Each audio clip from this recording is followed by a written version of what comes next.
Bonjour et bienvenue dans la correction de votre examen Promoscan. La première mission qui vous était confiée consistait à importer les données des différents magasins.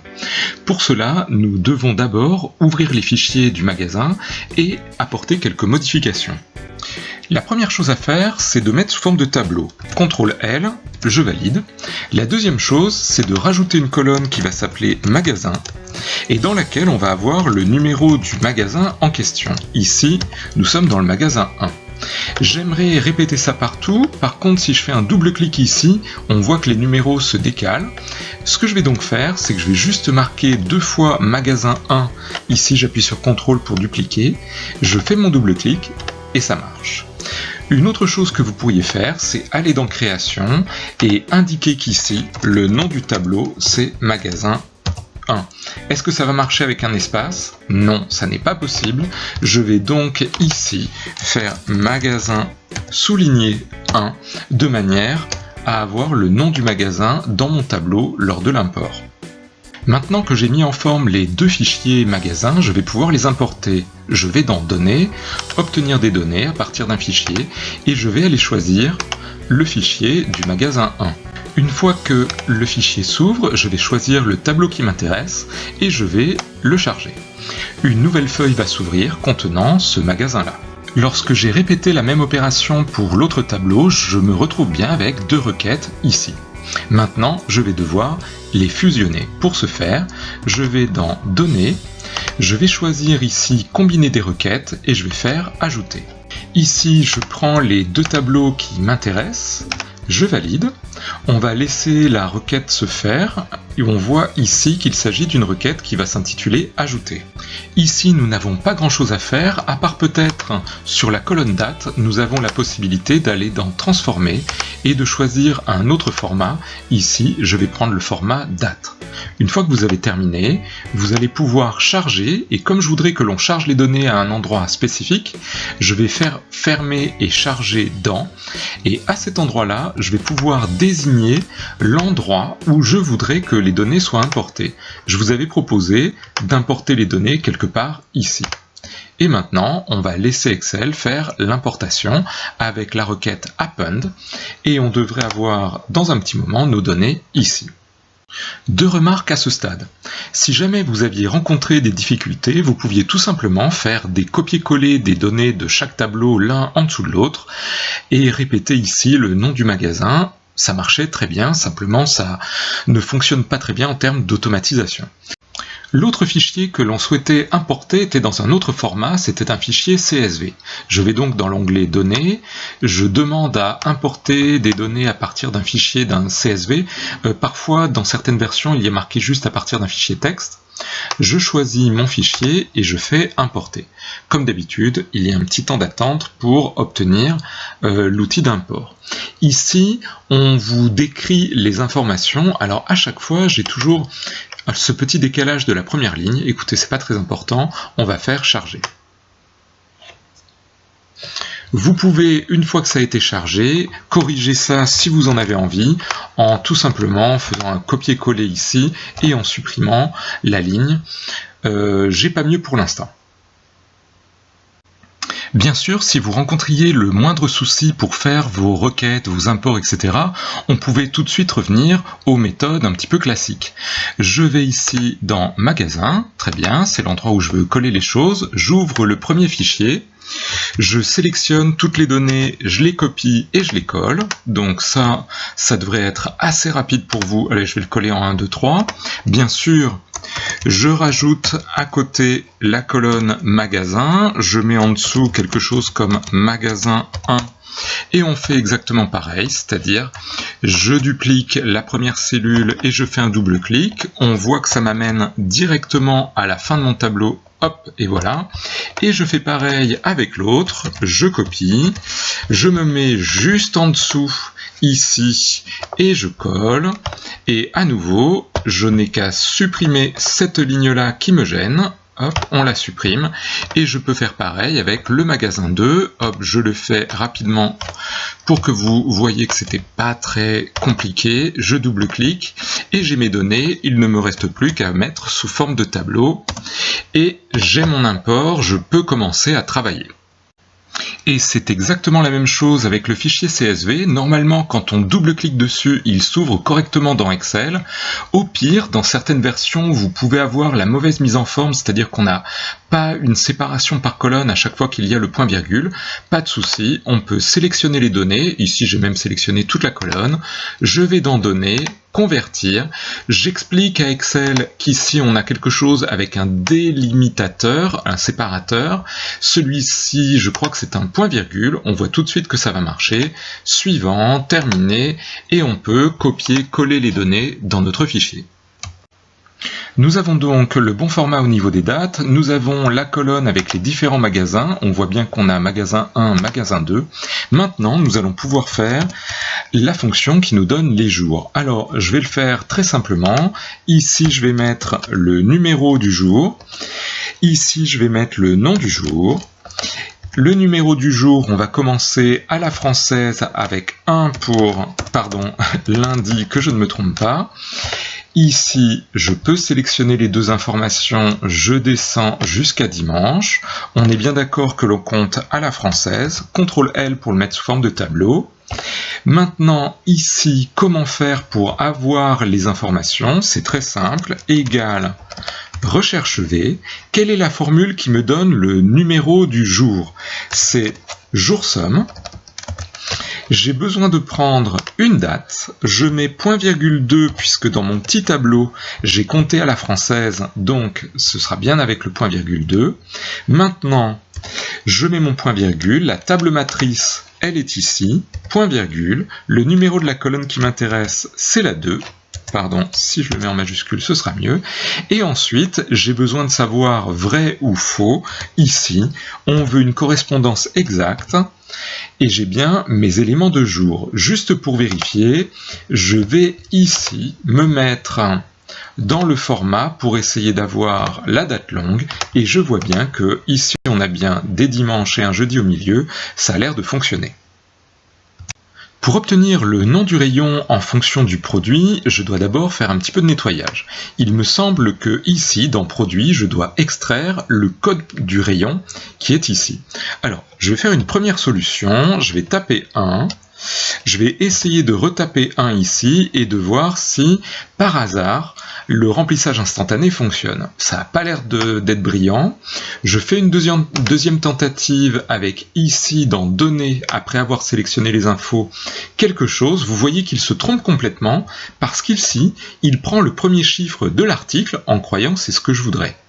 Si par exemple ici, je corrige et que je fais 1, qu'est-ce qui se passe? Je crois qu'il a compris qu'en fait, ce que je voulais, c'était bien ces 1-là. Regardons, ici, j'ai bien un certain nombre de choses, mais c'est encore du n'importe quoi. Ça n'a pas très bien fonctionné. Je crois qu'il faut donc passer à une autre méthode que celle-là. L'autre méthode, bien sûr, c'est d'aller toujours dans Données, mais de faire Convertir. Convertir permet de découper quelque chose. On va prendre Délimiter, on va faire Suivant. On va décider que ce qui délimite les deux zones, les deux colonnes, c'est le trait d'union. On voit ici tout de suite dans l'aperçu que ça a l'air de fonctionner. On fait soit suivant si on a envie de dessiner l'endroit où on va mettre les données. Alors comme je n'ai pas envie de détruire les données, sinon j'en aurai qu'une partie ici, je vais lui dire que je voudrais mettre les données par là. On fait terminer et on a donc ici les différentes infos. Vous voyez qu'il y a un peu du n'importe quoi, c'est tous les endroits où il y a d'autres traits d'union qui apparaissent dans le reste de mes données, mais comme de toute façon nous on s'en fiche, il n'y a qu'une seule colonne qui nous intéresse, je pense qu'on pourrait s'en sortir avec cela. Toutefois, il y a quelque chose qui me gêne dans les deux solutions qu'on a proposées. Imaginons que je veuille coller en dessous de nouveaux produits, eh bien rien ne se passe, ça ne calcule pas le rayon, tout simplement parce qu'ici ce n'est pas une formule, donc il ne sait pas quoi faire avec le reste. Je vais donc tenter l'autre solution avec formule, de manière à ce que quand on ajoute des choses en dessous, ça continue de se calculer. J'ai besoin de trouver à quelle position se trouve le séparateur, le trait d'union. En effet, vous avez vu qu'il y a des endroits avec un caractère de chiffre, de code rayon, et d'autres endroits avec 2 caractères. Dans les formules qui existent, je vais dans formule et je prends les formules de texte. Il y a la formule cherche. Attention, cherche ne distingue pas les majuscules et les minuscules. Et il y a la même chose, trouve, qui lui distingue les minuscules et les majuscules. Bon, écoutez, je vais faire avec la formule cherche. Je pense que ça va aller plus vite. Quel est le texte cherché? Je mets entre guillemets mon trait d'union qui est le séparateur, point virgule. Où se trouvent les données? C'est ici les infos qui m'intéressent. Est-ce que j'ai besoin de numéro de départ? Non, c'est optionnel, c'est entre crochets.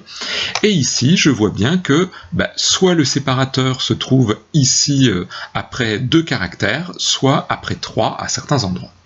Donc, on peut vérifier, c'est bon. J'ai donc besoin maintenant, pour avoir le code rayon, de prendre juste les éléments d'avant. Je vais donc faire égal gauche. Où se trouve le texte? Ici. Combien de caractères est-ce que je dois prendre? Ça, moins 1.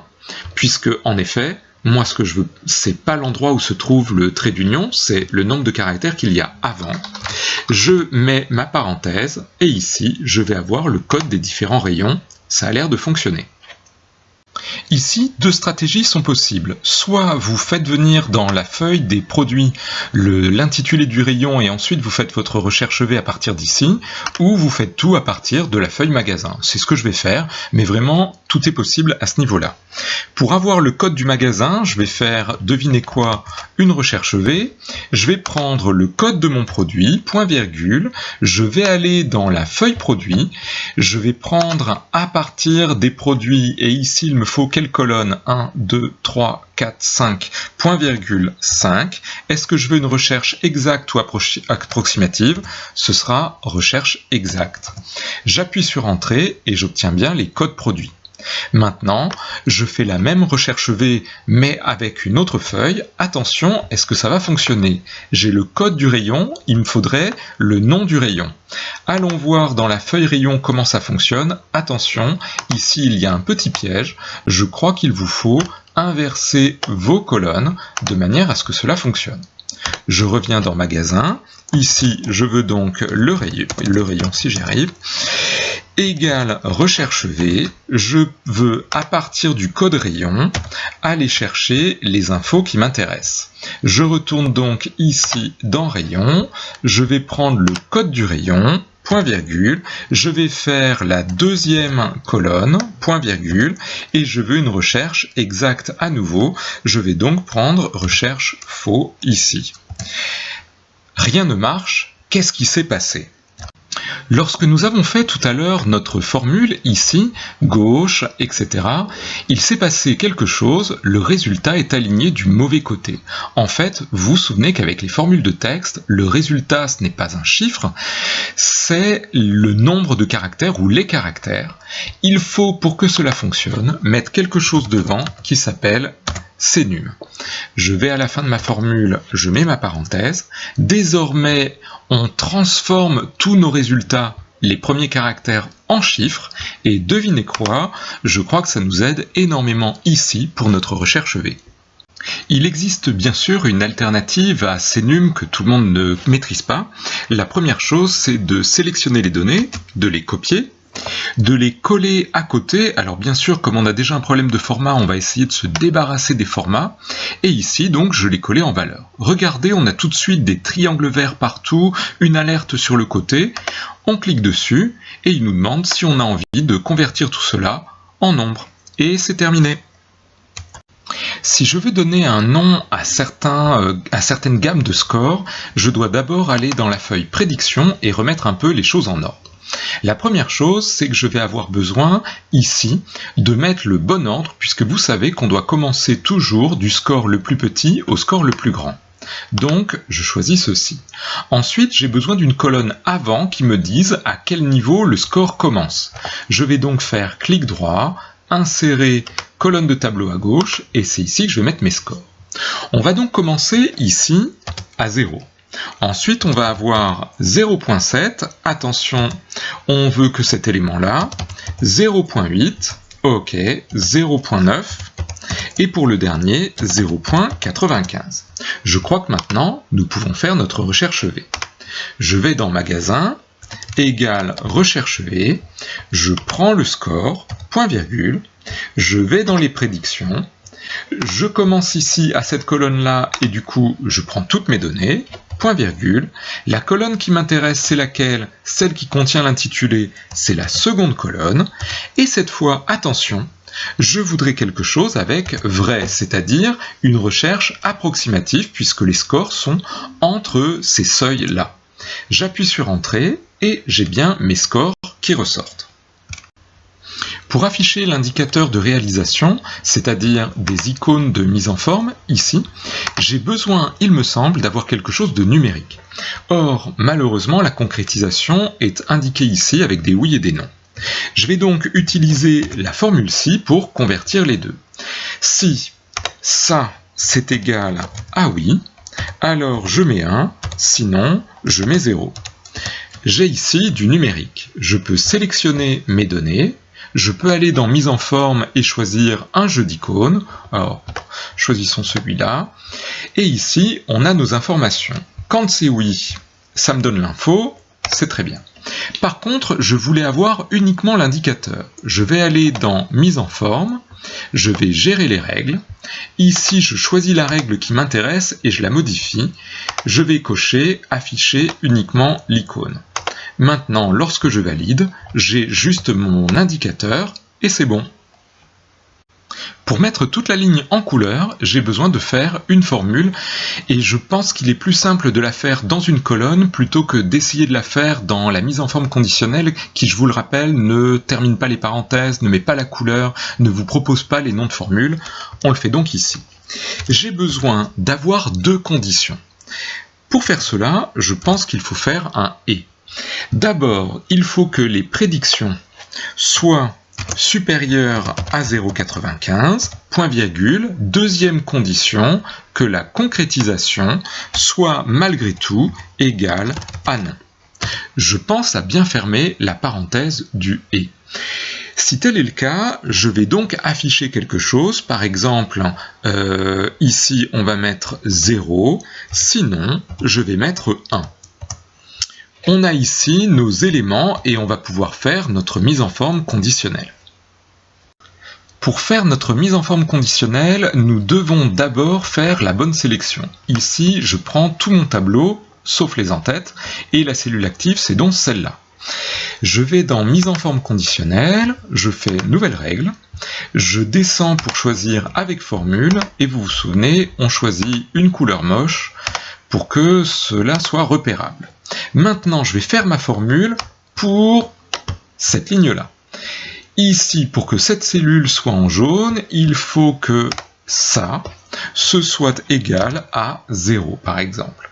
Et par contre, je dois impérativement enlever un des deux $, surtout n'utilisez pas les flèches, c'est le $ qui est devant le numéro de la colonne. J'appuie sur Entrée, et en effet, on va voir ressortir les endroits où le score est supérieur à 0,95, mais que cela n'a pas donné lieu à un achat. Nous pouvons maintenant commencer nos tableaux croisés dynamiques. Je clique dans mon tableau, je vais dans Insérer, et ici, je clique directement sur OK. Le premier tableau que nous pouvons faire, c'est tout simplement de prendre les rayons, ici, et de regarder combien nous avons de concrétisation. Et ici, nous avons de quoi faire notre graphique. On va donc dans Insérer, et on choisit le graphique qui nous intéresse. Bon, on peut prendre quelque chose comme ça, et ça devrait déjà fonctionner pas mal. Pour faire le second graphique, je vais dupliquer la première feuille, le premier TCD. Je vais peut-être le renommer en indiquant que cette fois ce sera par jour somme.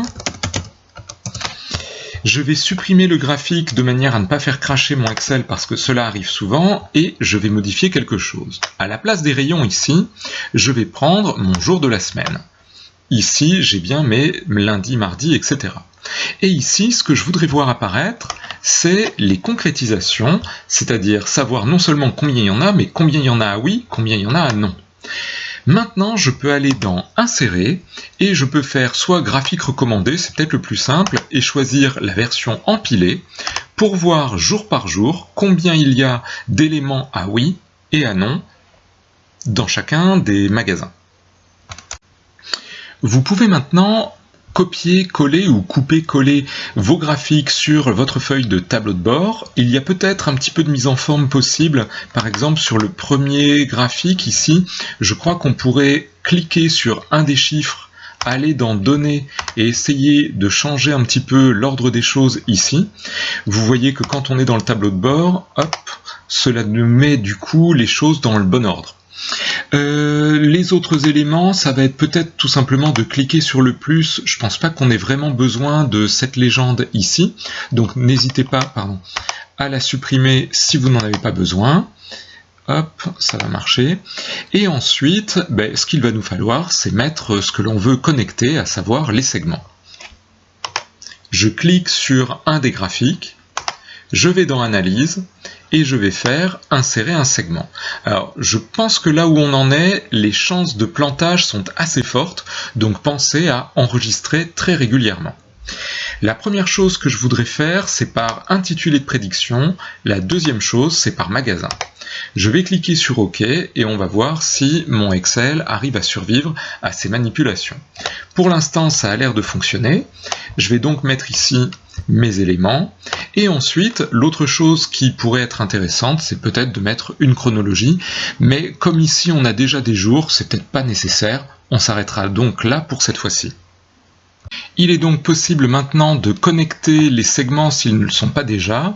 Je fais un clic droit sur un des segments, je vais dans Connexion de rapport et je clique les différents TCD qui m'intéressent. Je fais pareil pour l'autre. Pour réussir le niveau expert, je vous propose de prendre le modèle que je vous avais donné et de dupliquer le TCD rayon, de faire le ménage et on va pouvoir commencer. On souhaite d'abord avoir le magasin. Ensuite, on aimerait avoir le rayon. Il nous faudrait ensuite, on va prendre la date pour avoir directement le mois et la date, ça fonctionne très bien. Il nous faut maintenant le score de la prédiction. Donc, si je le trouve, le voilà. On va avoir la prédiction et maintenant les concrétisations. Alors c'est très bien, mais comme vous voyez qu'il rajoute une ligne à chaque fois qu'on est dans une sous-catégorie, ça va faire beaucoup de lignes. Je vais réduire un petit peu ça, je vais changer la mise en forme. Je clique dans mon tableau, je vais dans Création et je vais choisir la disposition Forme tabulaire. Déjà, on voit qu'on gagne un petit peu de place puisque les choses s'élargissent. Par contre, ce que je vais faire, c'est que je ne vais pas afficher les sous-totaux. Alors par contre, il y a un petit souci, vous voyez qu'ici on n'a pas les données, c'est tout simplement que tout a été réduit. Je fais un clic droit ici, je vais dans Développer et réduire, et je pense que je vais développer le champ entier pour avoir toutes les informations. Alors, de manière à gagner un petit peu de place, je vais réduire un peu ici. Je pense qu'on ne peut pas gagner trop de place de plus, donc ça va aller. La deuxième chose qu'on voudrait, c'était réduire un petit peu, puisque là on a beaucoup de lignes. Je vais insérer un segment sur l'intitulé de prédiction, et je ne vais choisir que les très fortes et les fortes. Je pense que maintenant on a déjà un petit peu moins de pages à imprimer.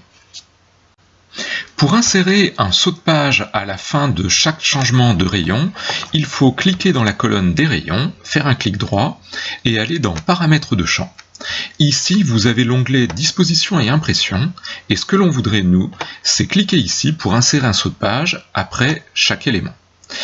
Par contre, il y a une autre chose que l'on voudrait faire, donc je vais faire à nouveau un clic droit, c'est que les titres soient présents sur chaque page. Cette fois, j'ai cliqué sur les options du tableau croisé dynamique, je vais dans Impression et je vais cliquer sur Définir les titres d'impression. On voit qu'à partir de ce moment-là, on a en effet les sauts qui apparaissent, et je vais faire une dernière petite chose pour essayer de gagner de la place et de tout faire rentrer. Je vais choisir ce qu'il doit être imprimé en termes de colonnes. Je vais sélectionner ici jusqu'à concrétisation, on va voir si ça va marcher. Je vais aller dans Mise en page, Zone d'impression, et je vais définir. Maintenant, on peut tenter de voir combien de pages sont créées à partir de là.